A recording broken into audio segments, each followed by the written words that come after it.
Welcome back. You're watching our special broadcast here on CNBC TV 18. Our systems are well equipped to handle more than 10 lakh registrations a day.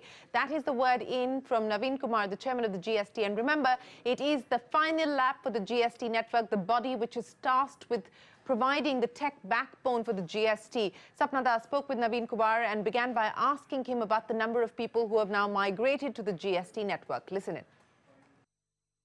We started the process of enrollment in November 2016, and as you know, there are 80 lakh existing taxpayers of VAT, service tax, and central excise. So 66 lakhs have, enrolled themselves on our portal. They provided their information. So we are giving the provisional certificate of registration to all of them, and as of now, about more than 16 lakh certificates have been mailed to the taxpayers, and this process will be completed by tomorrow. Before 1st July, everybody who has enrolled at our portal will have the provisional certificate of registration. So what in case you're not able to meet this 66 lakh number by July 1? How is it going to function that? Because on the invoice he has to mention the GST number. So any backup that you have thought about in case you go awry on meeting this target? See, a good thing that has happened is, all of them need a GSTN, a GST identification number, which is based on PAN. So we have generated this GSTN for all the 80 lakh taxpayers, and we had sent it to them through the tax departments in November 2016 itself. Right. So all these people have the GSTN with them. Right. Therefore, from 1st July, there is no problem. They can use that GSTN to issue tax invoices. Only thing is, this provisional certificate is being given to them now, and they are supposed to provide information regarding their business at our portal. And once that is examined by the tax department, their provisional registration will be converted into final registration. Therefore, everybody who has enrolled must provide this information at our portal within the next 3 months. So you're giving a 3 months timeline for them to basically give information about their businesses. 3 months is a pretty long time, so we can't really say that the government is being harsh on this front or anything of that kind. Now the similar question probably arises, or rather that question actually arises in terms of the new taxpayers. What for those registrations which are not in place by July 1? How do they handle the invoices, because they will not have the GST identification number? You see, according to law, when the liability to register arises, that is when your turnover goes beyond the threshold, you have 1 month's time to register. So during that period, you can do business, and once you have registered, then you can issue tax invoices for that period later on.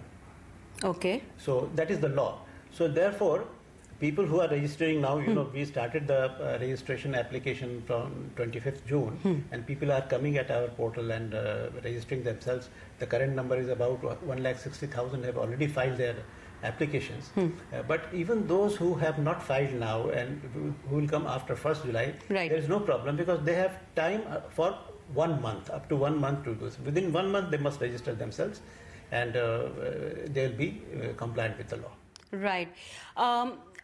Once they have registered, is there any other process that still remains to be filled up, or that is sufficient in terms of the new taxpayers? After registration, there is nothing to be done, because unlike enrollment, where you had just to come and activate the account and then provide rest of the information, in case of registration, you provide all that information upfront at the time of submission. Therefore, you don't have to do anything once you are registered, and you get a certificate of registration. Right, right. So, looking at these new registrations, 1.65 or above 1.60 is what we are currently looking at from 25th June. So, this would be a mass scale of how many registrations per day? Around what, 30 to 40,000? 40,000, and it's picking up. It's picking up. So, the capacity for GSTN to handle these registrations on a daily basis would be how much? 4 to 5 lakh a day? It can be 10 lakhs a day. That is not a problem at all. Okay. 10 lakhs a day, that's not a problem at all. Right. But we expect that the new registrations would be in the range of maybe 10 lakhs. So it's fine. Our system is designed to take much higher loads. Right. So this 10 lakh number, when do you expect to reach that? Because from 25th June to till date you have to ask astrologer. We don't know. But it's picking up. Right, right. In fact, would you expect so many registrations on a daily basis? Very unlikely. No, you know that... what does this 1.60 indicate? Some of the sectors that were not under tax in the current tax regimes, they are coming under taxation in GST. So these people would want to register themselves, no? So I think that is what is happening. Otherwise, in the normal circumstance, you know, the annual growth rate of taxpayers is only around 5%. So 5% in a year. Here you have in 4 days 1,60,000 coming. So that is because these people, people working in say textile sector or say sugar and diamonds and all that, these new sectors, these are the people perhaps coming to the portal for registering themselves. Well, that's the GSTN chief, Navin Kumar, and it is going to boil down to the IT preparedness as we come down to July 1. Our special programming continues here. On the other side, our exclusive conversation with the Coal and Power Minister, Piyush Goyal, up next.